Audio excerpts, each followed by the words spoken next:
શહેરમાં આજે વહેલી સવારે એક કાચું મકાન અચાનક ધરાશાયી થવાની ઘટના સામે આવી છે. ઘટનામાં ઇમરાન મુસ્તાક બંગલાવાળાને ગંભીર ઇજાઓ પહોંચી હોવાનું સામે આવ્યું છે. સદનસીબે કોઈ જાનહાનિ સર્જાઈ નથી. સ્થાનિક લોકો તરત જ મદદ માટે દોડી આવ્યા હતા અને 108 મારફતે ઇજાગ્રસ્તને સરકારી હોસ્પિટલ ખાતે ખસેડવામાં આવ્યા હતા.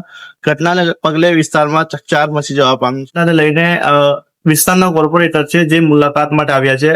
આપણે સીધી તેમની સાથે જ વાત કરીશું કે જી આજરોજ આ જે ઘટના બનવા પામી છે તમને કઈ રીતે જાણ થઈ અને શું પરિસ્થિતિ જોવા મળી?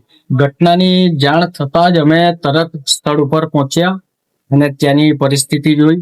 ત્યારબાદ અમને જાણ થઈ કે ઇમરાન મુસ્તાક બંગલાવાળા કે એક મકાન જર્જરિત હાલતમાં હતું, તેમાં દબાઈ ગયા હતા. તેમને 108 મારફતે તાત્કાલિક સિવિલ હોસ્પિટલમાં ખસેડવામાં આવ્યા. કોઈ જાનહાનિ થઈ નથી.